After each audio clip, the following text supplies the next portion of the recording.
رسول اللہ صلی اللہ علیہ وسلم نے قرب قیامت کی کچھ علامات بیان کی ہیں. وہ علامات جو صحیح احادیث سے ثابت ہیں، ہمیں انہی علامات پہ ایمان رکھنا چاہیے، اور جتنی تفصیل بتا دی احادیث میں اتنی ہمارے لیے کافی ہے. اس سے زیادہ کی جستجو نہیں کرنی چاہیے. سمجھ رہے بات کو نہیں سمجھ رہے؟ جتنی بتا دی اتنی کافی ہے. زیادہ آگے جائیں گے تو جھوٹ پلوت شروع ہو جائے گا، اس گڑبڑ شروع ہو جائے گی، ہوائی فائرنگ شروع ہو جائے گی. ہمیں نبی نے بتایا حضرت مہدی آئیں گے، اور آنے کی کیفیت یہ ہوگی کہ مسلمان ان کو خود تلاش کریں گے، اور تلاش کرتے ہی مجاہدین کا امیر بنا دیں گے ان کو، جہاد کے لیے، لڑائی کے لیے.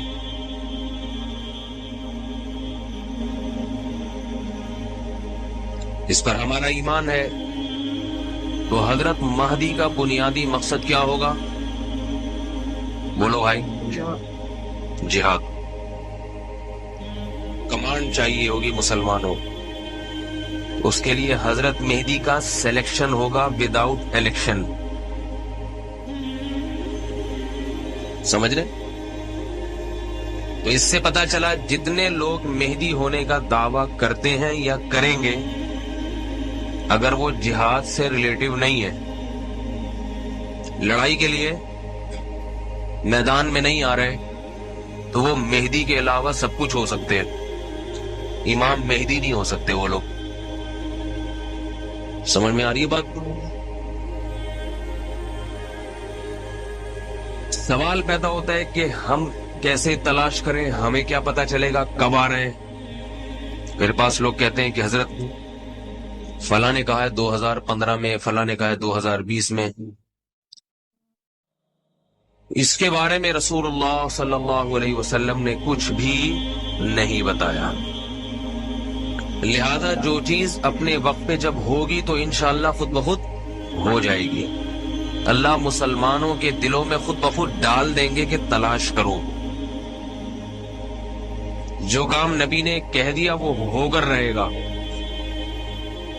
وہ میری اور آپ کی مرضی سے اس کا تعلق نہیں ہے. لہذا یہ بحث فضول ہے، عبث ہے. کب آ رہے ہیں، کہاں آ رہے ہیں، یہ ان لوگوں کے کام ہے ایسی باتوں میں زیادہ پڑنا جن کا عملی زندگی سے کوئی تعلق نہیں. ہمیں ہمارے ذمے جو کام لگایا گیا ہے ہمیں وہ کام کرنا ہے.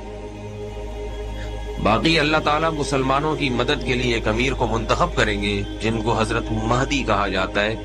ان کا نام احمد ہوگا، مہدی ان کا لقب. مہدی کا معنی ہدایت یافتہ. سمجھ رہے کہ نہیں سمجھ رہے؟ قریشی ہوں گے، رسول اللہ صلی اللہ علیہ وسلم کی اولاد سے ہوں گے.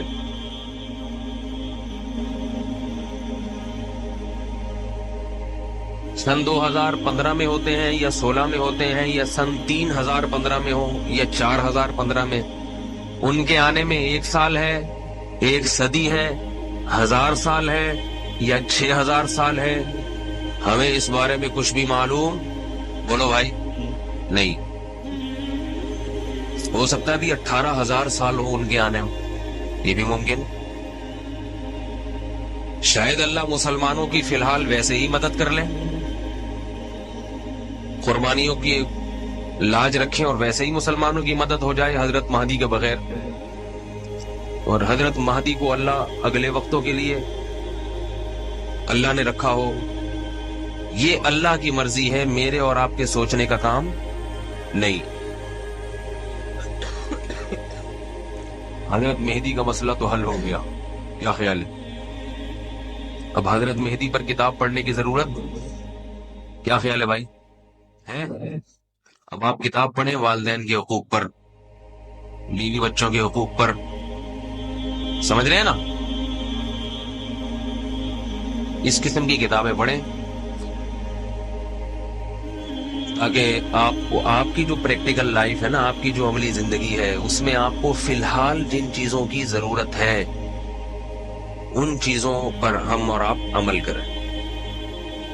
مسئلہ حل ہو گیا نہیں ہو گیا امام مہدی کا؟ کتنا آسانی سے حل ہو گیا۔ جب وہ آئیں گے تو میرے اور آپ سے پوچھ کے بولو بھائی، اللہ اس وقت مسلمان علماء کے، بزرگوں کے دلوں میں وحی کریں گے، الہام کریں گے۔ الہام جب اللہ کی طرف سے الہام ہوتا ہے تو وہ غلط نہیں ہوتا۔ الہام ہوگا، الہام سب کے دلوں میں الہام ہوگا، جتنے بھی اس وقت کے بزرگان دین ہوں گے، کہ تلاش کرو تلاش۔ اس سے یہ بھی پتا چلا کہ جو خود امام مہدی ہونے کا دعویٰ کرے وہ بھی جھوٹا ہے۔ امام مہدی خود نہیں کہیں گے لوگوں میں آ گیا ہوں، اس دفعہ مجھے سلیکٹ کرو۔ جو اپنی سلیکشن خود چاہے وہ تو امام مہدی ہو ہی نہیں سکتا، وہ تو شریف آدمی نہیں ہو سکتا امام مہدی ہونا تو دور کی بات۔